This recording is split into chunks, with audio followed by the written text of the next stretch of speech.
All right, Shabbosai, good morning. Let us begin. Begin by thanking our sponsors for today's shir. To thank our Talmud Torah sponsors for the month of Kislev, Semi and Malka Esterson, for dedicating all the shiurim and drashos this month in memory of their parents, Yitzchak, Laib, Ben Aharon, HaKohen, Sarah, Rachel, Bas, Baruch, Avraham, and Hinda, Bas, Henech, Efraim. Hope in the merit of our Talmud Torah, the Neshama will have an aliyah and the family a nechama. We thank our week of learning sponsors, Paul and Kathy Pollack, for dedicating the learning this week in honor of the birth of a grandson, Rabbi Henoch Morris, Rosh Kollel of the Columbus Community Kollel, and his wife Chaya, born to their children Isaac and Esther Morris of Baltimore, Mazel Tov. And our day of learning sponsor, Hilary Jacobson-Kent, in honor of Hilary's father, Tzvi Hersh ben Hanoch, ben Hanoch, Zichron Livracha. We hope that in the merit of our Talmud Torah, the Neshama will have an aliyah and the family a nechama. But with that, let us begin. We have a beautiful, beautiful daf ahead of us today, a little bit of a longer daf. Thank you for accommodating the bit of the earlier start. We are picking up, so today's daf is Vav 6. We are picking up on Hamud Bay's 5b, and we are picking up 2, 4, 6, 8, 9 lines up from the bottom. So I'm Rabbi Yitzchak. So Rabbi Yitzchak says as follows. So the Gemara says, Kala Omer Rachav Rachav Biyad Nikri. A very interesting statement. Whoever says Rachav Rachav, the name Rachav. Now remember again, who is Rachav? We go back to Sefer Yoshua, and we know that we hear the story of the second set of Meraglim, the second set of spies. Remember again, the first story did not go well. Second time spies are sent in. And Baruch Hashem, this time it goes well, because Yoshua sends them in. And again, they stay by a woman by the name of Rachav. So the Navi identifies Rachav as an innkeeper. But there's an interesting machlokes in Mefarshim. Was she an innkeeper or was she a prostitute? That was a machlokes in between the Mefarshim. So the idea over here, the Gemara is saying that if a person says the name Rachav twice, he automatically experiences a seminal emission. So the Gemara says, really? I say it, right? I say, good timing, right? I welcome. Right? I know what you were trying to do. I know exactly. I know how this works. Right? So the Gemara says, so Nachman says, I say that name all the time and nothing happens. Amrale ki ka'amina biyoda ubamakira. Ultimately, again, when is that true? In other words, when does the name have an impact on a man? Ultimately, when he knew her. So Rashi says, Biyoda, Hainu Nami Makira. Rashi says, Yoda and Makira. Yoda means know, Makira means recognize. Tosis understands that Yoda means having had relations with her, and Makira means having seen her. Okay, so the point that the Gemara is making is her name only has an impact on a person, on a man, if they knew her. Whether it means they knew her in an intimate sense or they just knew her in terms of having seen her. They will say, what's the point of a Gemara like this? Right? Think about it, just like, what in the world are we supposed to take from this? So we'll say, take something amazing. So remember again, Rachav becomes a Ba'alas Tshuva. Right? Rachav and her family are the only ones saved from the city of Yericho. The rest of the city is wiped out as part of the conquest of Eretz Yisrael. Rachav and her family are saved, and Rachav becomes a Ba'alas Tshuva. So we'll say, the message of the Gemara is that no matter how broken a person is, no matter how deep of a hole a person has dug for themselves, no one is beyond redemption and salvation. So literally, you're talking about a woman who was such a well-known harlot that literally, again, just uttering her name had an impact on a man. That's how widespread her reputation of ill repute was. And it tells you something absolutely amazing. Sometimes we think that we make mistakes that cause us to become damaged goods and that prevent us from ever truly turning it around. But I will say it's not true. Even if a person is a Rachav, no one is beyond repair. Such an incredible Gemara. So the Gemara goes weiter. I will say this is so beautiful. When Rav Nachman and Rabbi Yitzchak were taking leave of each other, because remember again, that's how this whole story started. Remember Rav Nachman and Rabbi Yitzchak were sitting down together to eat. Rav Nachman said to Rabbi Yitzchak, tell me a vart. Rabbi Yitzchak said, I can't speak during a meal. Shemayaktim kana leveshet. So now again, they're parting ways. So he says to Kev Miftri Me'adadi, so Amar Leib Li Bar Chanmar. Rav Nachman asked Rabbi Yitzchak, Give me a bracha. Well, say, listen to how beautiful this is. So, Rabbi Yitzchak says back to Rav Nachman, Amar lei, you want me to give you a bracha? I'll give you a mashal to what this is like. La'adam shaya holich b'midbar v'hayarav v'ayev v'tzameh. This could be compared to a person who was walking in the desert and he was hungry and he was thirsty. Hungry, tired and thirsty. Umatze ilon sheperosav mitukin v'tzilo noah v'amas mayim overas tachtav. And the man happens to come upon a tree. And what was unique about this tree? It had sweet fruit. It had a stream of water passing right by it, and it provided beautiful shade. Achal mepirosav, the hungry man eats from the fruit. Shasa meimav, he quenches his thirst with the waters. The yashav b'tzilo, and he sits in the shade. Ukishabikesh leilech, and now the man wants to continue on with his journey. Well, this isn't how beautiful this is. Amar, Elon bama avarechacha.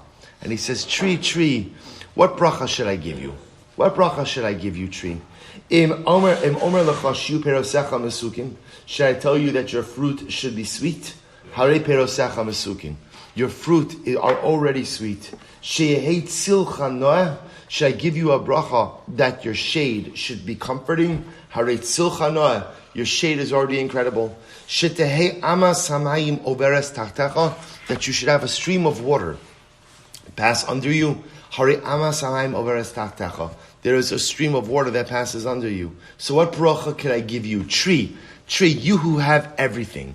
You have the fruit, you have the shade, you have the water. What could I give you? Elo yiratzon shekol netios shenotin mimcha. Rather, the bracha I give you is that, also listen to this. Netios shenotin mimcha means as follows, that anytime, right, sometimes what you would do is if you would take a branch of a tree and you could plant it on its own. So any sapling that comes from you, top of vav, yukimoscha, ultimately again should be like you. So what bracha do you give to the tree that has everything? Right? The bracha you give to a tree that has everything is that all the future trees that come from you should be just like you. So too says Rabbi Yitzchak to Rav Nachman. Af ata, bama avarechacha. Rav Nachman, what should I give you? What bracha should I give you? In Torah, that you should be a Talmud Chacham, hare Torah. You have Torah. In Osher, that I should give you a bracha that you should be financially successful. Baruch Hashem, hare Osher. You're wealthy. But I want to point out something interesting. Chazal teach us that it's an incredible statement. Lo kol adam ochel al shtei shulchanos. That generally, most people can't eat at two tables. Right? What are the two tables? The tables of spiritual accomplishment, Torah, and financial accomplishment, wealth. Most people cannot eat at two tables. You usually in life have one of those two. There are certain people who, Baruch Hashem, enjoy both tables. Spiritual accomplishment, Talmidei Chachamim, and wealth. Apparently, Rav Nachman was one of those people. So Rabbi Yitzchak says, what bracha should I give you? That you should be a Talmud Chacham, you're a Talmud Chacham. That you should be wealthy, you're wealthy. Banim, in Banim, Hari Banim. That you should have sons, you have sons. So what bracha should I give you, Rav Nachman? Ella, Yiratzon Sheyihu Tzetzoi Me'echa Kimoscha. The bracha I give you is that your children should be like you. Your children should be like you. And I will say, so first of all, such a beautiful, beautiful Gemara, and ultimately, again, such an incredible Musar Haskell. I will say, but if you think about the deeper part of that Gemara, think about for a moment if someone were to give us that bracha. Would that be a fitting bracha or not, right? In other words, the goal in life is to make yourself into the kind of person that if somebody gives you this bracha, that your children should be like you, that's a good bracha. Because sometimes in life, I don't want my kids to be like me. Sometimes in life, I recognize how broken and how compromised I am, and I don't want my children to follow in my footsteps. So the goal is to live a life that if someone were to come to me and give me the Elon Bama Avarechecha Bracha, Shiehei Tzetzai Me'echa Kimoscha, your offspring should be like you, I would want to say Amen to a bracha like that. Incredible. All right, boss, let's go weiter. We're going to talk a lot about rain today. A lot about rain. Tan Rabbanan. So we'll say, beautiful Gemara about rain. Yoreh. So we'll remember again, we made reference to this in yesterday's daf, that the pasuk, we say it every single day in Kriyat Shema, V'nasati mitar artzechem bi'ito. The pasuk in Shema says, I will give you rain in the right time. Yoreh umalkosh. Yoreh umalkosh. Now both say, we translate Yoreh umalkosh as rain. Right? Both say, this is the big difference with Lashon HaKodesh. Lashon HaKodesh is such a nuanced language. You see, so in English you have synonyms. So synonyms pretty much mean the same thing, and they could be often used interchangeably. In Lashon HaKodesh, there's really no such thing as an interchangeable word. There might be words with similar meanings, but each word has its own nuanced understanding. So when the Torah uses two words for rain, Yoreh umalkosh, there's a reason for that. So let's analyze. Turn Aharon, Yoreh. Why is it called Yoreh? Shemore es habrios la'atiach gagosein ulahachnis es perosein v'la'asos kol tzarchen. This is great. Yoreh is the rain that teaches you that it is time to go ahead and make sure that your roof is properly sealed, to bring in your produce, and to go ahead and take care of everything before the rainy season starts. So Yoreh is from Lashon of Horah, to teach. When the first rains come, that tells you rainy season is coming. You have any leaks in the roof, you better repair it. You left produce in the field, better bring it in. And whatever else you have to do in advance of the winter season, do it. Rashi says over here, Yoreh is Revia Rishona Hayoredes b'Mar Cheshvan. This is the first rain which falls in the month of Mar Cheshvan. And ultimately, again, why is the first rain called Yoreh? Because again, it instructs us to prepare ourselves for the upcoming winter months. Incredible. Davar Acher, another possibility is Shemora es haaretz, or Shemerave es haaretz, umashke at home. That the first rain has the ability, literally, merave means to saturate. It saturates the land, and the moisture goes down all the way to the depths of the earth. We're going to talk about that in just a little bit. Shnei Amar, the Gemara quotes the pasuk, Tilameha rava nachas gidudeh berevivim tmoyegnot simcha tivarech. So davar acher, another possibility is Yoreh sheyored benachas ve'eno yored bezav. The other possibility is Yoreh means what? It comes down gently.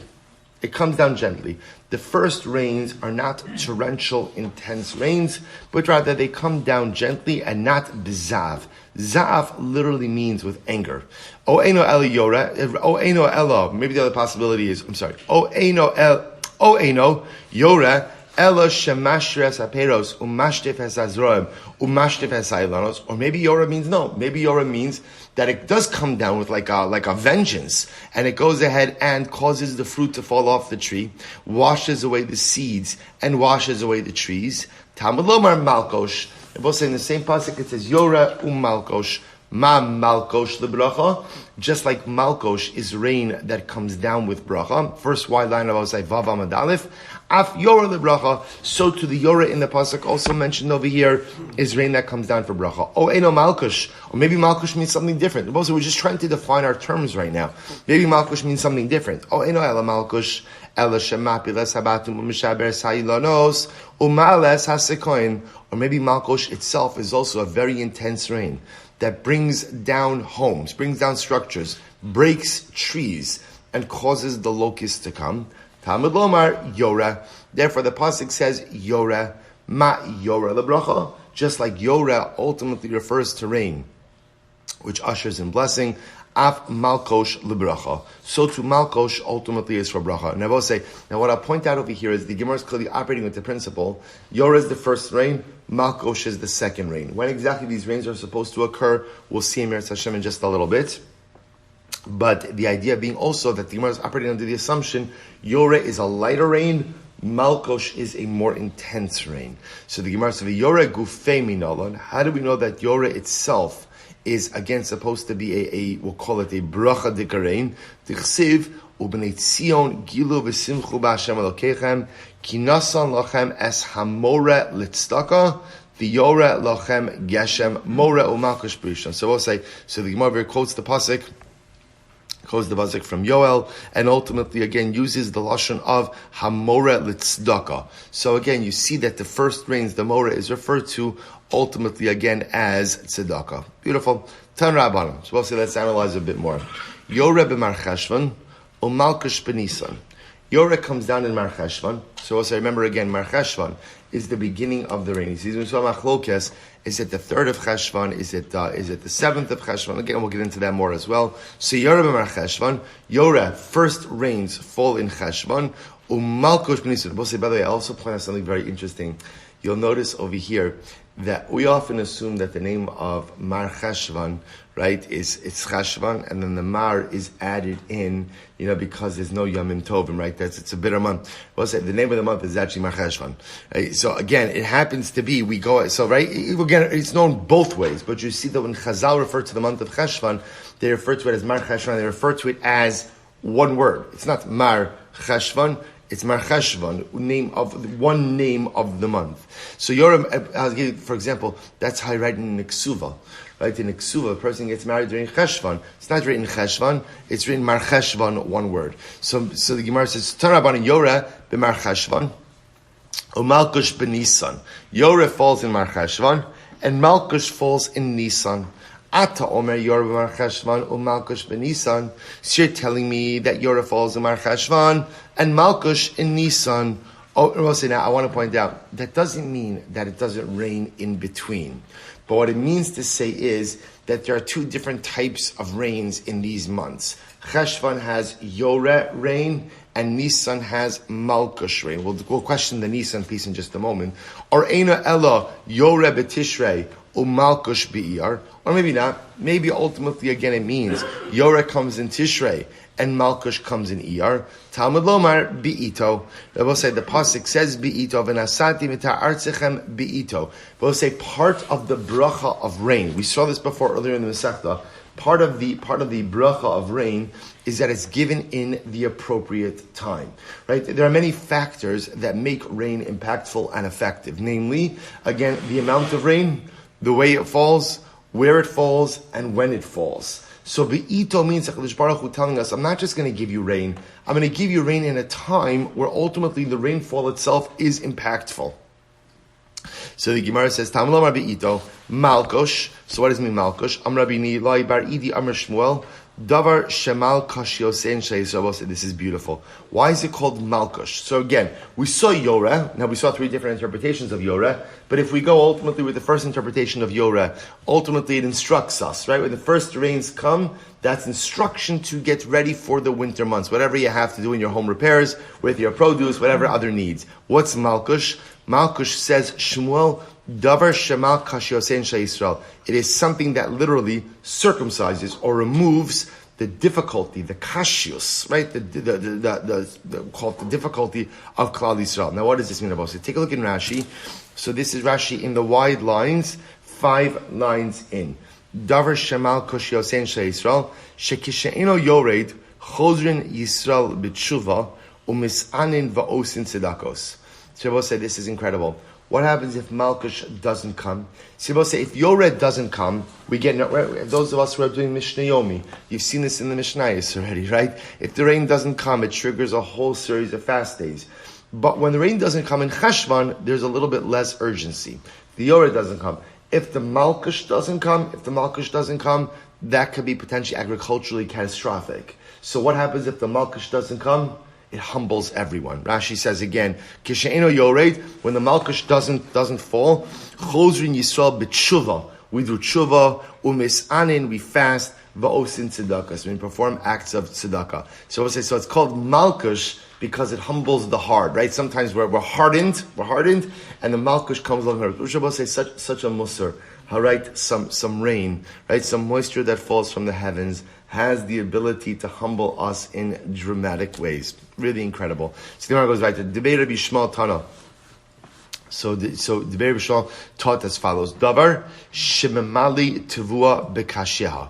Why is it called Malkush? Because the Malkush is what allows the grain kernels to fill out in their chaff, which is another way of saying it allows the grains to grow. B'masnisa Tana davar sheyored ala malilos. Why is it called Malkush? Well, this is beautiful. Malkush is a contraction of two words. Malilos means ears of grain. Kashin means stalks. So this is the type of rain. See, what you begin to see a little bit is Yoreh rain softens and saturates the earth. Malkush rains really impacts the crops. That's what it sounds like from the Gemara over here. So it's called Malkush because it impacts the ears, the malilos, and the stalks. Tanabanon, Yore Marcheshvan Malkush Benisan, Yore falls in Marcheshvan and Malkush in Nisan. Ata Omer b'Marcheshvan o Eino Ela b'Chodesh Kislev. How do you know? How do you know that Yore is falling in Cheshvan? Maybe Yore is falling in Kislev. Talmud Lomar bi'ito Yore u'Malkush. Pasuk says in the right time. In the right time, God will give us Yore and Malkush. Ma Malkush bi'ito, just like Malkush falls in its right time. Af Yore bi'ito, so too Yore will fall in its right time as well. Tanya Yidach, another brayso that supports this. Yore b'Marcheshvan u'Malkush b'Nisan divrei Meir. And Meir holds that Yore falls in Marcheshvan and Malkush falls in Nisan. The Chachamim say Yore b'Kislev. Chachamim say no, Yore falls in Kislev. Man Chachamim. So we'll say, who are the Chachamim? And also, you're going to see, by the way, you'll say to yourself, like, what does it matter? It's going to matter a lot, because as we get on in this Masechta, we will see that lack of rainfall triggers fast days. So the truth is, you have to know, we have to establish when should we expect the rains. Because if you don't know when to expect the rains, then what? You don't know whether or not we have a drought issue, right? Do we need to trigger the fast days or not? So man Chacham, who are the Chachamim? Amar Rav Chisda, Rabbi Yossi. The Chamar Rabbi Yossi, this Sanyo, Ezo Hirevia Rishona. What's the first rain? Habechira b'shlosh Marcheshvan. The early rains come on the 3rd of Marcheshvan. Beinonis b'shivabo. Right, the middle rains come on the 7th of Cheshvan. Afela b'shiva asarbo. I will say now, Afela literally means last. But of course, it doesn't actually mean last. It means the last in this series comes on the 17th of Cheshvan. Divrei Rabbi Meir. These words Rabbi Meir. So I'll say, so again, according to Rabbi Meir's model, for the Yore rains, first one comes on the 3rd of Mar Cheshvan, second on the 7th of Cheshvan, third on the 17th of Cheshvan. Rabbi Huda says, B'Shiva, first rain of the Yore falls on the 7th of Cheshvan. Second one, Biyud Zayin, 17th of Cheshvan. Wrong one. 23rd. So I'm sorry, Yehuda says 7th, 17th, and 23rd of Cheshvan. Rabbi Yossi Omer, so what does Rabbi Yossi say? He says, Biyud Zayin, ube'esrim ushlosha, uberosh chodesh kislev. He holds that ultimately, again, the three first early rains fall. When? On the 17th of Cheshvan, the 23rd of Cheshvan, and Rosh Chodesh Kislev. V'chein haya Rabbi Yossi Omer. And Rabbi Yossi, here you begin to see it. Rabbi Yossi used to say, Ein yichidin nisanin ad shiagia Rosh Chodesh Kislev. Rabbi Yossi, this is why Rabbi Yossi was of the opinion that halacha l'maisa, individuals. Now Rabbi Yossi, remember again, Mishnah Yomi. I don't mean to keep plugging Mishnah Yomi, but I'm going to keep plugging Mishnah Yomi. It's Kedai.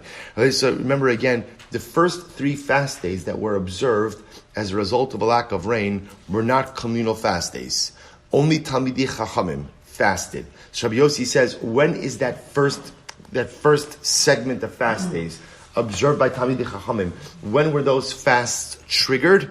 They weren't triggered until Rosh Chodesh Kislev. Because Rabbi Yossi's model, by the time Rosh Chodesh Kislev came around, and if it did not rain, what did you miss? You missed the first 3 rains. Right? Because Rabbi Yossi's model is 17th, 23rd, Rosh Chodesh Kislev.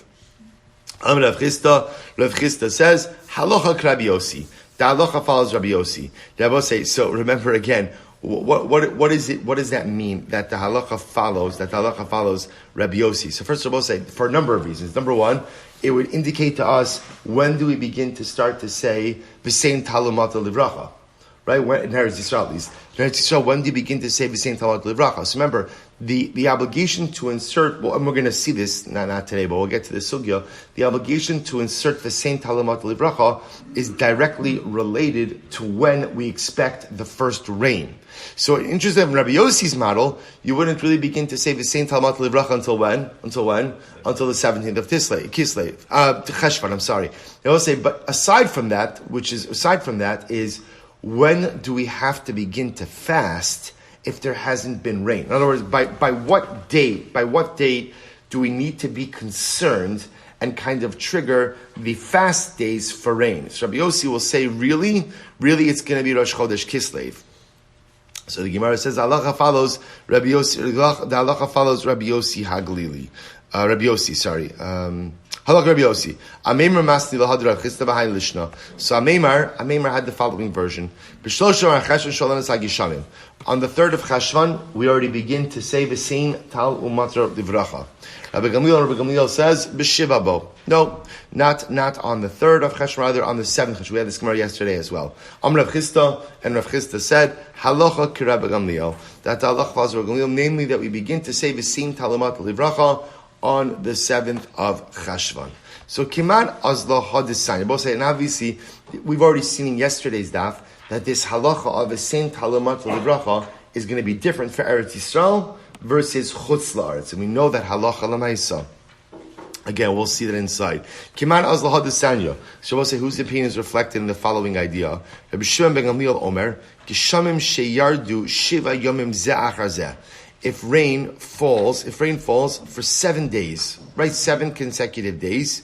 Atamona bahen revia rishona ushnia ushlishis. Now both say Dagos Vitziyunim changes this. If you have this footnote in your Gemara footnote, Vav, he changes it to, right, Rishona Ushnia, Oshnia Ushlishis. So what the Gemara means to say is like this. If it rains for 7 consecutive days, so within those consecutive days, can be counted as either rainfalls 1 and 2, or 2 and 3. In other words, both say, here's the interesting idea. When we look at rainfalls, if you have days of consecutive rainfall, so can that count as hitting 2 of the target dates, or do we look at consecutive rainfall ultimately again as just 1 rainfall? And of course, you'll say to yourself, what does it matter? You'll see why it matters in just a moment. So the Gemara now says over here, if it rains for 7 consecutive days, within those 7 consecutive days, that can count as rainfalls 1 and 2, or 2 and 3. Whose opinion is reflected in this? So the Gemara says, Kiman Rabbi Yossi. Rabbi Yossi, why? Because if you look at Rabbi Yossi's dates, right? Rabbi Yossi's dates are either from Yud 17, 23, and Rosh Chodesh Kislev. So therefore, both say if it rains for 7 consecutive days, so again that could either get the first 2, right? Yud Zayin, right? 17, 23.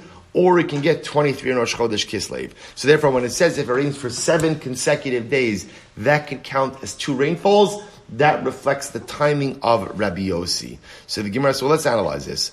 Obviously, the Gemara says, Bishlam Ravir Rishona. So we'll say, the Gemara says, essentially the unasked question is, and then the Gemara, Rav Chisda, Halach Rabbi Yossi. The Halach follows Rabbi Yossi. To which the Gemara says, okay, what does this matter that the halacha follows Rabbi Yossi? That the rains are expected on the 17th, 23rd of Cheshvan, and then Rosh Chodesh Kislev. Really, what does it matter? So the Gemara says, I'll tell you why it matters. Bishlama Revia Rishona Lishol. I understand why I need to know the date of the first rain, because the date of the first rain dictates what? When I begin to say the same Tal Umatra Livracha. I understand that. Similarly, Shlishis Lis Anos. I have to know the date of the last rain, and when we say the last rain, I mean the last of the first unit of rain, which according to Rabbi Yossi is when? Rosh Chodesh Kislev. I need to know that because if there's no rainfall by then what? That triggers the more comprehensive system of fast days. So I understand why I need rain date 1, rain date 2. Rain date 1 teaches me the same Talmud Livracha. Rain date 3. Rain date 3 teaches me that if it hasn't rained by rain date 3, we have a critical situation, triggers the more comprehensive fast days. However, Shnia Lamai, who really cares about, this is like the middle syndrome over here, right? Who really cares about that middle fast day, right? What is that? That middle rain date, right? What does that really matter? So the Gemara says as follows. So the Gemara says, fine. Shnia Lamai, Am Rabbi Zera. Rabbi Zera says, I'll tell you why it makes a difference. Linidarim. This is fascinating. It makes a difference if a person made a neder, person made a vow. How so? Disnan, I will say, I'm a base. Disnan. Hanoder ala gishamim. Listen to this case. If a person makes a neder regarding the rain, meaning, Mishiyar, the way to read this actually is, the Hagol Sabach changes this. He says, Hanoder ad hagishamim, ad shiyu gishamim, ad shetered. Right? So if a person goes out and makes a neder, and he says the neder should be in effect. I won't drink wine. I won't drink wine ad gishamim, until the rains, right? Or ad shiyu gisham, until there will be rain, or until rain falls. What's the halacha? Reviya shniya. But this is very interesting. The halacha is that, so again, I say I will not drink wine until it rains. Ad gishamim, or ultimately again until the rain falls. Good. What's the halacha? So we'll say, when is my neder in effect until? The Gemara says until the second rain. Now look at Rashi for just a moment. So literally I'm saying, I make a neder that I will not benefit, I will not drink wine until the rain falls. So which rain does the neder extend until? Rashi says, ultimately again the neder is in effect until the second rain. Rashi says, in general, the rule by nedarim, because a lot of times by nedarim, you can make a neder, and you say something which could be interpreted in a number of different ways. So by nedarim, the way we interpret your words is however people colloquially mean this particular saying. So in other words, interestingly enough, you could often interpret words in two different ways. Halacha could interpret words in a particular way, or you could interpret words the way people will call it in a way of normal usage. By nedarim, we interpret words by way of normal usage. So therefore, what the Gemara is saying is when people make a neder, a promise, and the promise is in effect until it rains, they mean the second rain. Now look at Rashi. Why is this?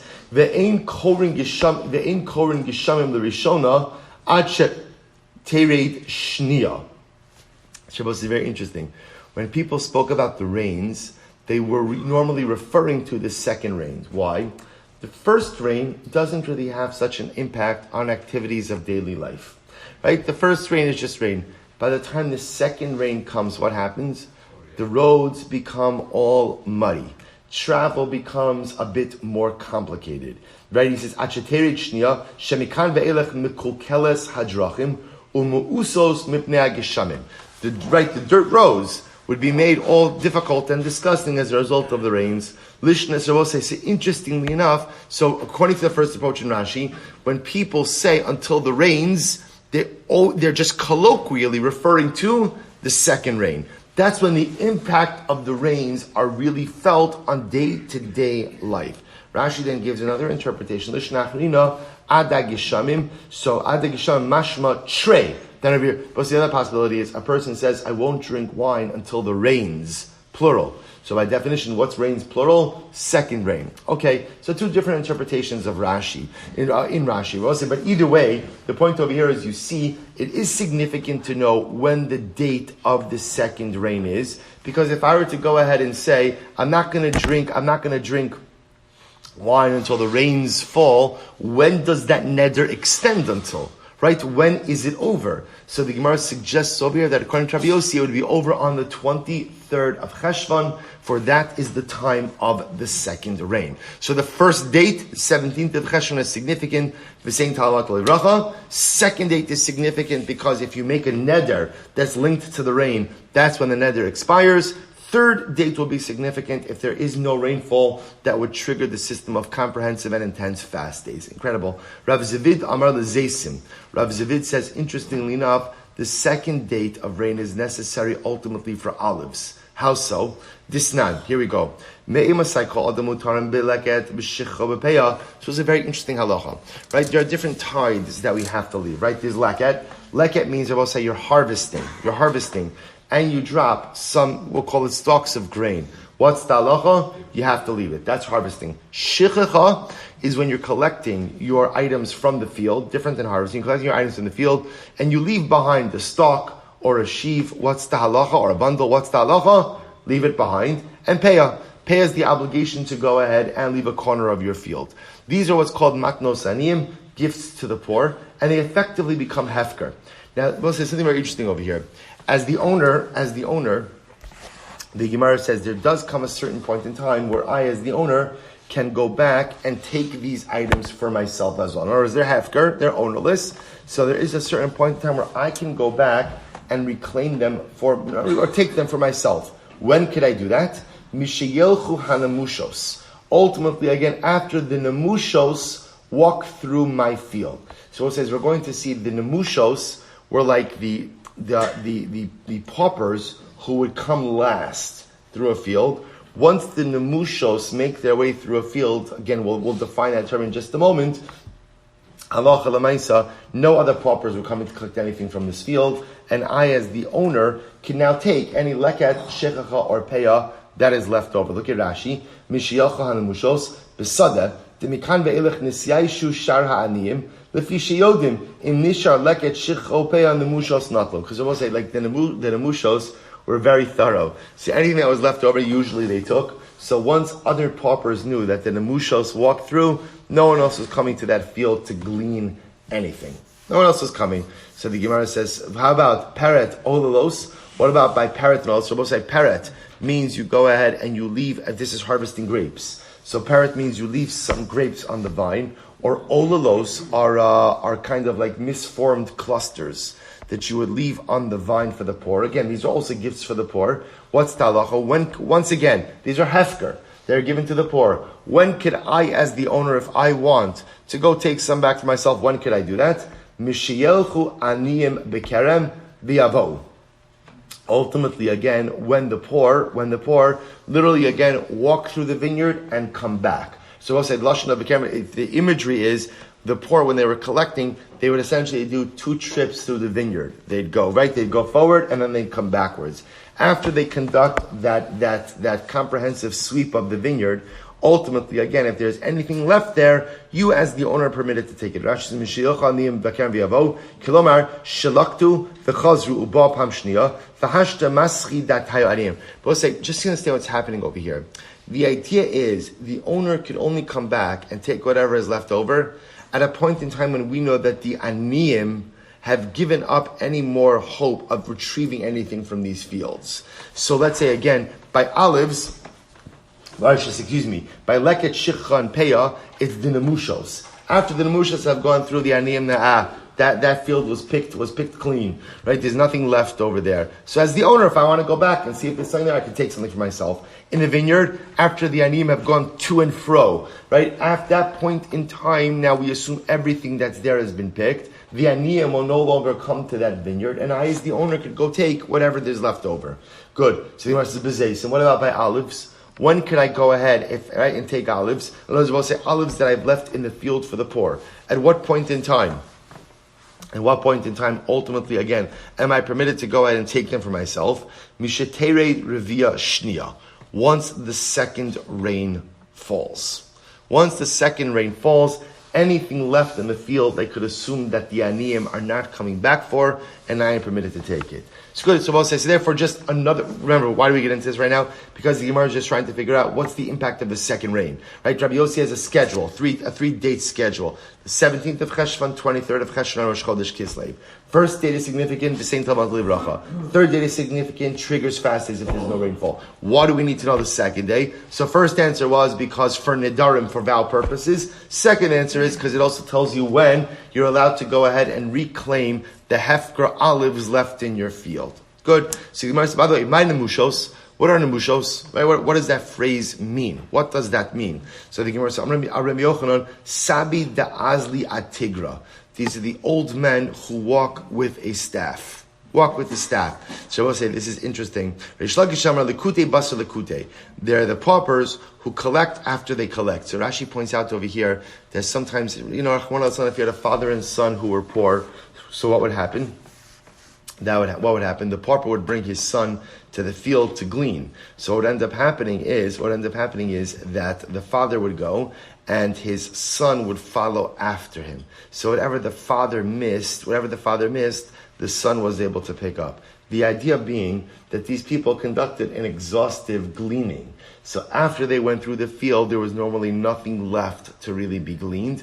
No other paupers would come. And therefore, again, really whatever is left over, the Balabayis is permitted to go ahead and retake for himself. Well, see, I'll just say it's incredible, Musraski, if you think about this. The first definition of nemushos is sabi da'azli atigra. Old men who lean on a staff. So we'll say, what's the imagery? What does it mean if it's an old man who leans on a staff? So how does he make his way through the field? Slowly. So they will say, but because he makes his way through the field slowly, he's able to see every last stalk of grain, right? He's able to see every last item, which teaches you an incredible Musar HaSkel. Sometimes we just blow through life, right? We blow through everything, right? We're always like we're at maximum speed through everything. And we're often in life, the great challenge of the human condition is wherever we are, we're already thinking about the next thing, right? My mind is always somewhere else. Often my body is present in one place, but my mind wanders somewhere else. And because of that, what ends up happening is we often miss out on the impact of our present circumstances, right? So this happens, right? I'm spending time at home, but my mind is in the office. So my body is one place, but my mind is somewhere else. So I miss the impact of being home. And I'm in one experience in life, I'm already thinking about what's next, so I don't maximize that experience. And sometimes, when you live life quickly, it's true. Maybe you accomplish a lot and you get to a lot of places, but you lose out on the profound impact of every singular experience. And you leave a lot of beautiful morsels and nuggets behind. You see the power of the nemushos. The nemushos were the old men who leaned on stakes. You know what the great part about being an old man who supports himself on a stake? One day will be zocha to know, right? The great part about it is you move slowly. And you see everything with every single step. And you know what happens as a result? You get to collect everything. You get to collect everything. So life is this incredible balance. On one hand, you can't just spend your life in one place. You have to move from place to place, from situation to situation, from accomplishment to accomplishment. But you can't blow through life either at such a pace that you miss everything around you. You have to be like the nemushos, who take their time, but through taking their time are able to gather the true profundity of all of life's experiences. The Gemara goes right to Rav Papa Amri. Rav Papa Amar, Kadei lahalich b'shvil Yisrael. We'll say this is a fascinating halacha. Rav Papa says the second rain is also impactful because the second rain ultimately is when you have to stop walking through the pathways. Now what does this mean? Listen to this. Damar Mar, Mahalchin kol adam b'shvile harashus ad shetereit revia shnia. Because also listen to this. The halacha is that you look at Rashi. Rav Papa Amar l'shvile harashus kilamar sheyish shus mi bezdin lo'ovei drachim lekatzer shvile leilech besados. So both say there is a special halacha that says as follows: I am permitted to take a shortcut through someone's field. I'll say this in general, by the way, is fascinating halachas that often come up within Jewish communities where people take shortcuts through other people's property. Which again, I will say, first of all, if you do it, I just want to tell you, ask rishus. It's really, you should not walk, even if everyone does, and I've been doing it for years, you should ask permission from the homeowner. Person spends a lot of money on a house. Your house affords you privacy. Your house affords you time away from the world. If you're going to cut through someone else's property, you cannot do it without asking rishus. Even if that path is, and again, even then I would tell you, I think you have to think very long and hard. There's something about just walking through other people's property that just does not really feel like the right thing to do. Again, if you have rishos, you have rishos. But lamaisa, I can't tell you, it happens all the time, and especially we have to be so careful with this in the firm where sometimes we just take liberties with other people's property that we should not be taking in any event. But on a halachic level, Beis Din instituted that you're allowed to walk through someone's field. Again, I want to point out, this is by the field, this is an agricultural field, not their driveway, right? Not their house. Hey, so I say, you're allowed to go ahead. You're allowed to go ahead and halacha l'maisa walk through someone's field, right? To take a shortcut. But however, you could only walk through the field when that pedestrian traffic will not adversely impact crop growth. So when are you permitted to take shortcuts through people's fields? Up until the second rain. But after the second rain, already again, things have been planted, the rain is coming down, you can't walk through those fields. Because if you take a shortcut through those fields, there's a concern that you may come to destroy the vegetation that is growing. Look at Rashi. So Rashi says over here, Papa Shvile Arashus, Klamar Sheyesh Rishus Mi Beis Din La'Ovrei Drachim, Lekatzer Shvil Leilech Besados. Achet Revi Yishnia, Shemikan Ve'elech Gedela Hatua, The kashla dishas harega. So we'll say, knowing when the second rain is actually very important, because you're allowed to take shortcuts through other people's field. By the way, even without their permission, up until the second rain. But once the second rain comes, no shortcuts through fields, because you will adversely impact the vegetation that is growing, the grain that's growing. Says, by the way, the second rain has another impact on Shemitah, during the Shemitah year, which is during the second rain is when you have to go ahead and remove the fruit from your house. So we'll say, by Shemitah, we know all produce in the field becomes hefker. Everything becomes hefker. Now, there's an interesting halacha that says you're allowed to go ahead and store produce in your house as long as that produce is readily available in the field. Once the produce is not available in the field, you cannot store it in your house. And in fact, when it's no longer readily available in the field, anything you have in your home, you have to remove from your home. That is called the process of beer. So the Gemara says, this nan, here we go. At what point in time are you permitted to go ahead and benefit or burn, meaning used for fuel, the teven, the straw, the kash, the stubble of Shemitah, up until the second rain, because it's readily available in the field up until the second rain. Now, once the second rain comes, any straw or stubble becomes disgusting and unusable. So, by the second rain, you can no longer store any of that in your house. Umay taima, what's the reason? So the pasuk says, believe Henech, I'm sorry. For the right, so what does this mean? For literally, again, for the animal that's in your land. As long as the animal in the field has access to the straw, you can store the straw in your home for your animal. But once the animal in the field no longer has access to the straw, first wide line, ultimately, again, you can no longer store that straw in your home for your animal. Beautiful.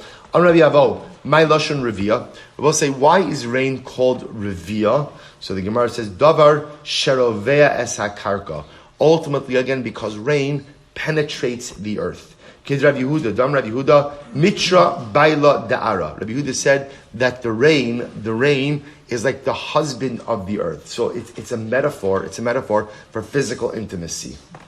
So right, what happens between a husband and a wife is like the relationship between the rain and the earth. Shene'emar, ki kasher yeret hageshem v'ashelag min hashamayim, v'shama lo yoshuv, ki im hirva es haaretz, v'holida v'hitzmicha. So we'll say, so you see the lashon, right? How does the Navi describe the rain? Ki hirva es haaretz, the rain will penetrate the earth, and as a result, the earth will birth. So the rains penetrate the earth becomes impregnated with potential, and then ultimately brings forth the crop. Rabbi Avo says, Revia Rishona, the first rains, Kadesha Tered Bekarka Tefach. So this is incredible. Right? The first rains penetrate the earth 1 tefach of depth. But I just want to point out, it's so interesting that we who do not live in an agrarian society see these Gemaras and are like, okay, it's very interesting. This was their life, right? In an agricultural society, this is life. The way the rain. Rabbi says, this isn't agadata. This isn't agadata. Right? This is life. This is life. When the rain comes, how the rain comes, how much the rain penetrates the earth. This is life. So the Gemara says, Kadesha, and I just want to point out, I think we have to have an unusual sensitivity to this also, being a Shemitah year, right? You see, being a Shemitah year, we begin to become sensitized, like how much people are dependent on the earth, on the right now, our greatest problem is, the supply chain, right? So that's the issue. I would say, but again, not tied to the earth, tied to other things. Right? So I would say, but amazingly enough, again, we understand the sensitivities. The farmer, again, the timing of the rain, how much rain, what type of rain, everything has this dramatic impact. So the Gemara says, Revia Rishona comes down 1 tefach into the earth. Shnia, Kedei Lagof Ba Pichavis. The second rain, enough rain had to fall to make the earth so moist that you could fashion a lid for a barrel from the mud. In other words, that the earth itself, so we'll say, so again, the first rain doesn't really make mud, but hopefully it penetrates the soil. The second rain hopefully would make the ground muddy. How muddy? Muddy enough that you could go ahead and make a lid for a barrel, which just means that the earth itself is malleable. It's muddy. Amar Rav Chisda, Geshamim Shiyardu Kedei Lagov Bahem Pichaves Ein Bahem Mishum Va'atzar. So Rav Chisda says, as long as enough rain came down, that the earth is moist enough that you could fashion the earth into a lid for a barrel, there's no va'atzar. What does it mean va'atzar? So remember again, v'atzaras hashamayim v'lo yihiyeh matar. From Kriyat Shema, right? The Ludwig Baruch who says a sign of this divine displeasure, v'atzaras HaKadosh Baruch will withhold the heavens. So as long, right, or will hold back the rains from coming down. So as long as it has rained enough that you could fashion a lid of a barrel from the earth, then ultimately, again, the rains are not being withheld. So that's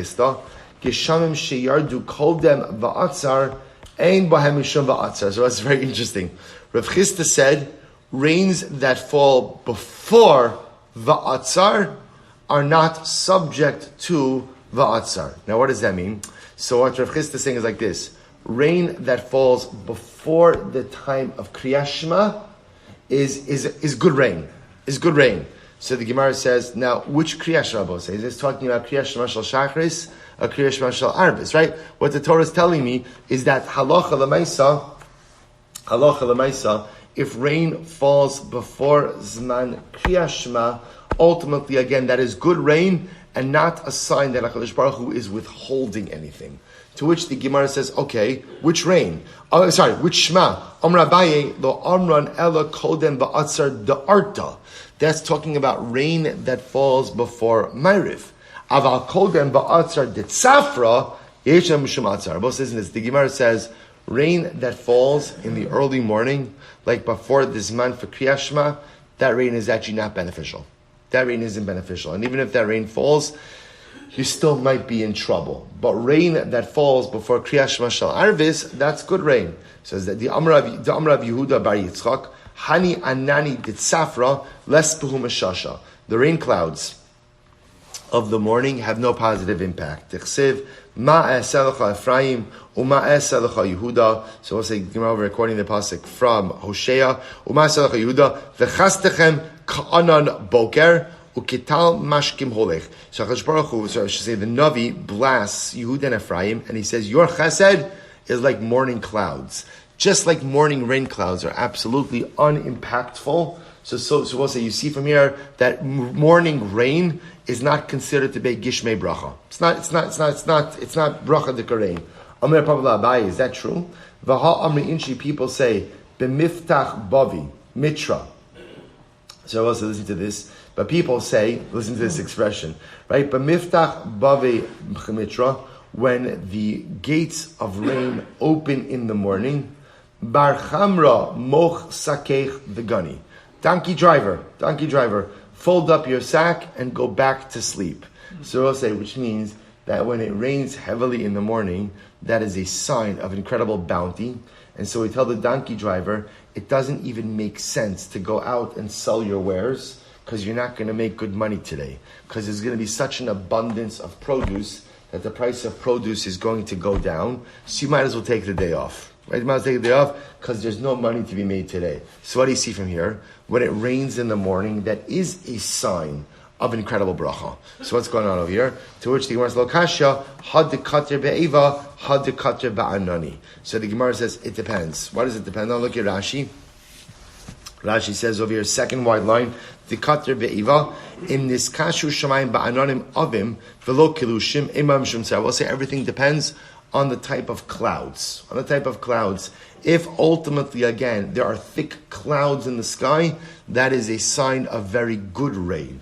If, however, again, is thinner clouds in the sky, that rain is not going to be beneficial. Okay? So, the Yehuda, Tava l'shasa, the Teves are malta. Rabbi Yehuda says it is good in the year when Teves is a widow. What does it mean when the month of Teves is a widow? When there's no rain for Teves. It's a good sign when there's no rain for Teves. Look at Rashi just a moment. Tava l'shasa, Ashrei, Kilomar Tobi, Yesh Lashana de Teves, Armalta, Shen Geshamim Yardim Bala Avias Aras. It's good when rain does not fall during Teves. Ike de Amri, de lo Bairi Tarbitzi. So the Gemara says, why is this? Look at Rashi. So some say because the Bari Tarbit say, Osan Makom Shem Arbitzim and Torah ain't boros because they both say when it doesn't rain in Teves, so the roads don't get muddy. When the roads don't get muddy, people can make it to the base medrash. So we'll say, so again, we want rain in Cheshvan. We want rain in Cheshvan. Apparently even some rain in Kislev. But it's good, the Gemara says, when Teves is a dry month. Because we've had enough rain in the previous months. And this way, again, people can make it to the base medrash during Teves. The others say, the lo shakol shudafna. The lo shakol shudafna, Rashi says, ein hashidafo nechaz. Because rain fell, hopefully in Cheshvan and in Kislev, so no disease, no blight, drought will take hold of the grain. Ini, is that so? In other words, that it's good when it doesn't rain in Teves. Vamra Chista, Tava l'shasa the Teves minavalta. But yet we learned that it's a good year when Teves is a very wet month. Lo kasha, hada isa mitra meikara, hada lo asa mitra meikara. Well, it's not a contradiction. Both are true. When is it good when Teves is a wet month? When it hasn't rained in Cheshvan and Kislev. But ultimately, again, if there's been sufficient rain in Cheshvan and Kislev, it's good when Teves is a dry month. Good. We'll say, what happens if in part of the country it rains, part of the country it doesn't rain? Now, both say this is not a sign of va'atzar, right? In other words, it's very interesting. What the Gemara is saying is like this. Even though ideally we want rain everywhere, as long as there are pockets of the country, right, of a region that have received rain, the fact that some pockets did not receive rain is not a sign of divine displeasure. Apparently, it's only a sign of divine displeasure when the whole region doesn't get rain. But if part of it gets rain, part of it doesn't get rain, it's not va'atzar, right? That's not a withholding of rain. Ini, is that so? Vaksya, but the pasuk says, quoting over here from Amos, "V'gam anochi manati mikem es hageshem, ba'ut shlosha chadashim lakatzir, v'imtarti al ir achos, va'al ir achos lo amtir." Yet the both say the pasuk says, "Chelka achos timatir." Yet the pasuk itself in Amos discusses a situation where HaKadosh Baruch Hu causes it to rain on one city, but it doesn't rain on a different city. And the Navi is highlighting this as a sign of divine displeasure. So you see from here that even in one Medina, when it rains in one place but doesn't rain in a different place, that is a sign of divine displeasure.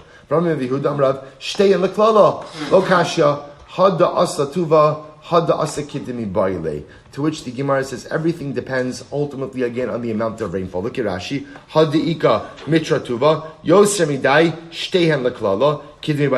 If it's too much rain, then ultimately again it's a siman klala for both the areas that received the rain and the areas that didn't receive the rain. However, again, if halacha lemaisa, at least one part of the region received sufficient rainfall, even if the other region did not receive any rainfall, halacha lemaisa, that is still a siman bracha. Incredible. But I'll say also an incredible yisod. The idea being that even if the entire Medina doesn't receive rainfall, but part of it does, that's also a sign of divine blessing. We're both saying divine blessing is not only manifest in perfect circumstances, right? Sometimes we think that the sign of when is HaKadosh Baruch Hu happy? What's divine bracha? When everything is perfect.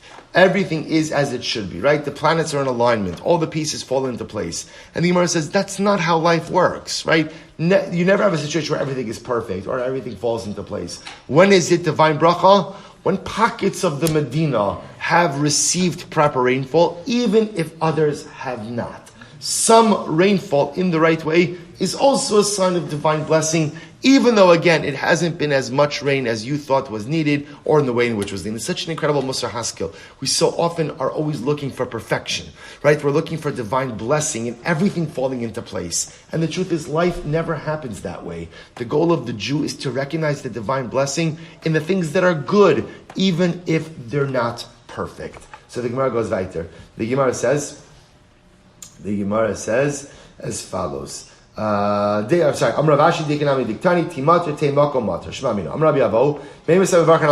say here, we'll begin this sugya, but we'll stop over in just a moment. Let's say, so this is interesting. From when do we begin to make the bracha on rain? Now I will say, this is something very interesting. This is not talking about the same TALMUD livracha. If you look at Rashi says over here, Amrina ala Gishamim Omer Hatov v'Hametiv. Rabbi say this is so beautiful. The Gemara says when you see rain, you make the bracha of Hatov v'Hametiv, which is the bracha of God who is good and bestows good. So the Gemara now is not asking out about Mashiv Bracha Merid Agashem or saying Talmud Bracha. The Gemara is going to talk about from when do you begin to make the bracha of Hatov v'Hametiv on rain. But we'll stop over here. Meretz Hashem will pick up with this beautiful sugya in Meretz Hashem tomorrow. Shkayach everyone. I might have to start 5:45 tomorrow again in Meretz Hashem, but stay tuned for the WhatsApp.